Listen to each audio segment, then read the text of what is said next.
কিন্তু এই যে মেয়ে, তুমি যে 8-10টা ছেলের সাথে জেনা করেছো, তোমার ইজ্জতের কি হবে? তোমার যে সতীত্ব তুমি নষ্ট করেছো। তুমি তো বিয়ের পর কোনো ঘরে গেলে সে হাজবেন্ডও বুঝতে পারবে তুমি আর সতী সাথী নও। তখন তোমার কি হবে? আর এটা যে এত ভয়াবহ মহামারী আকার ধারণ করেছে না, যে অনেক ক্ষেত্রে দেখা যায় স্বামী অফিসে যাওয়ার সাথে সাথেই বয়ফ্রেন্ড বাসায় হাজির।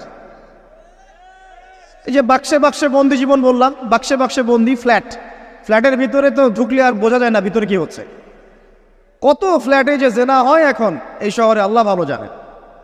এই ফ্ল্যাটের প্রত্যেকটা ইঞ্চি ইঞ্চি মাটি আল্লাহর কাছে সাক্ষী দিবে। যেখানে যে মাটিতে বসে অবিবাহিত যুবক যুবতী জেনা করেছে আর বিবাহিত যুবক যুবতীরা এবং এই স্বামী স্ত্রীরা জেনা করেছে, এর ইঞ্চি ইঞ্চি মাটি আল্লাহর কাছে কথা বলবে। এর ইঞ্চি ইঞ্চি মাটি আল্লাহর সামনে কথা বলবে। ইয়াউমা ইযিন তুহাদ্দিসু